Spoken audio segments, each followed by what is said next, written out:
Halo teman-teman semua, apa kabarnya? Jumpa lagi dengan Louie di video keduaku ini. Kali ini Louie akan bercerita mengenai Timun Mas. Cerita rakyat dari tanah Jawa. Alkisah, hiduplah seorang perempuan tua bernama Mbok Srini. Dia sudah lama ditinggal mati oleh almarhum suaminya. Mbok Srini ini sangat mendambakan kehadiran seorang anak loh teman-teman. Suatu hari, Mbok Srini mimpi didatangi oleh seorang raksasa. Raksasa ini menyuruhnya untuk mengambil bungkusan di bawah pohon di tengah hutan. Tempat Mbok Srini biasa mencari kayu bakar. Keesokan harinya, Mbok Srini bergegas menuju ke tempat yang semalam muncul di mimpinya. Dan benar loh teman-teman, di bawah pohon tersebut ada bungkusan. Dan ketika dibuka oleh Mbok Srini, ternyata isinya adalah sebutir biji timun. Tiba-tiba, raksasa yang muncul di mimpi Mbok Srini muncul di belakangnya. Demikian suara tawa raksasa itu. Mbok Srini terkejut dan membalikkan badannya. Dan Mbok Srini sangat ketakutan. Ampun Tuan raksasa, jangan memakanku. Mbok Srini sangat ketakutan nih teman-teman. Jangan takut, hai perempuan tua. Aku tidak akan memakanmu. Hai perempuan tua, bukankah kamu menginginkan seorang anak? Raksasa itu bertanya kepada Mbok Srini. Iya Tuan raksasa, kata Mbok Srini dengan masih sangat ketakutan. Kalau begitu Mbok Srini, segera tanam biji timun itu. Kalau nanti kamu sudah mendapatkan seorang anak perempuan, kalau nanti dia sudah dewasa, kamu harus menyerahkan anak perempuan itu kepadaku untuk dijadikan santapanku.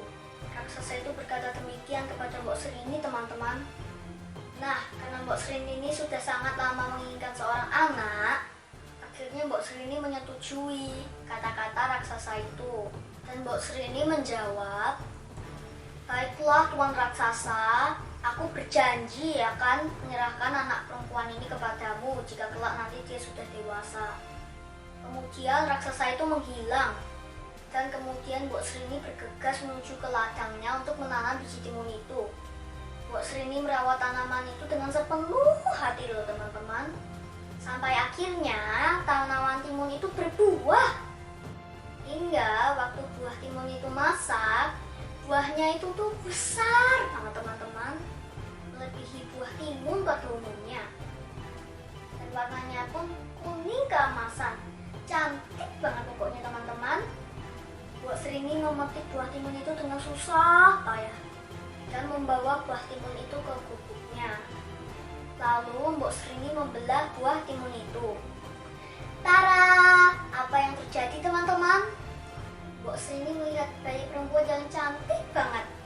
Mbok Srini sangat senang. Ia memberi nama bayi itu Timun Mas. Mbok Srini merawat dan mendidik Timun Mas dengan sepenuh hati. Hingga Timun Mas tumbuh dewasa menjadi perempuan yang cantik dan cerdas. Hingga suatu malam teman-teman, Mbok Srini mimpi lagi didatangi si raksasa. Raksasa itu berpesan, dia akan segera menjemput Timun Mas untuk dijadikan santapannya. Namun, Mbok Srini dan Timun Mas bertekad untuk melawan si raksasa. Mbok Srini pun kemudian pergi ke gunung untuk menemui seorang pertapa tua. Mbok Srini menceritakan masalah yang sedang mereka hadapi. Mendengar cerita Mbok Srini, pertapa itu pun bersedia untuk membantu. Pertapa tersebut memberikan 4 bungkusan kecil kepada Mbok Srini. Bungkusan tersebut berisi biji timun, jarum, garam, dan terasi. Pertapa itu pun berpesan supaya Timun Mas menyebarkan isi bungkusan tersebut jika raksasa mengejarnya. Kemudian Mbok Srini pulang dan menyerahkan bungkusan tersebut serta menjelaskannya kepada Timun Mas. Beberapa hari kemudian teman-teman, Raksasa ini datang untuk menagih janjinya kepada Mbok Srini. Ketika raksasa hendak menangkap Timun Mas berlari kencang-kencangnya. Dan raksasa pun mengejar Timun Mas.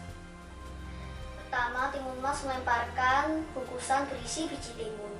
Biji timun yang dilemparkan oleh Timun Mas ini kemudian berubah menjadi ladang timun yang batangnya melilit tubuh sang raksasa. Namun sang raksasa berhasil melepaskan diri, teman-teman. Dan raksasa ini mulai mengejar Timun Mas lagi. Timun Mas pun kemudian melemparkan kantung berisi jarum. Dalam sekejap, teman-teman, jarum-jarum tersebut kemudian berubah menjadi pohon-pohon bambu yang tinggi dan runcing. Tapi raksasa ini tetap mampu melewatinya dan terus mengejar Timun Mas. Walaupun kaki raksasa ini berdarah-darah karena tertusuk-tusuk bambu. Kemudian bungkusan ketiga berisi garam, dilemparkannya oleh Timun Mas. Dari garam yang dilemparkannya berubah menjadi lautan yang luas dan dalam. Namun raksasa berhasil melaluinya dengan mudah. Aduh, bagaimana nih teman-teman? Tinggal satu bungkusan lagi yang dibawa oleh Timun Mas. Timun Mas pun mulai cemas. Karena kalau bungkusan yang terakhir ini tidak berhasil melumpuhkan sang raksasa, maka tamatlah riwayatnya menjadi santapan raksasa. Akhirnya dilemparkanlah bungkusan terakhir berisi terasi. Seketika itu juga, teman-teman, tempat jatuhnya terasi itu tadi berubah menjadi lautan lumpur yang mendidih. Kali ini sang raksasa tidak dapat menyelamatkan diri. Dia tercebur dan tenggelam ke dalam lautan lumpur tersebut. Yeay, maka selamatlah Timun Mas dari kejaran raksasa itu, teman-teman. Timun Mas berlari sekuat tenaga menuju gubuk ibunya. Nah, melihat Timun Mas selamat, Mbok Srini langsung mengucap syukur kepada Tuhan Yang Maha Kuasa. Sejak saat itu, Mbok Srini dan Timun Mas hidup tenang dan bahagia. Nah, teman-teman, pesan moral dari cerita Louie ini adalah jangan suka memiliki niat jahat ya, teman-teman. Karena orang yang memiliki niat jahat seperti si raksasa akhirnya akan mendapatkan celaka. Selain itu, ingat ya teman-teman, bahwa semua persoalan dapat kita selesaikan dengan usaha dan kerja keras. Sampai di sini perjumpaan Louie bersama teman-teman. Tolong dukung Louie dengan like, subscribe, dan share video Louie ini. See you teman-teman Louie!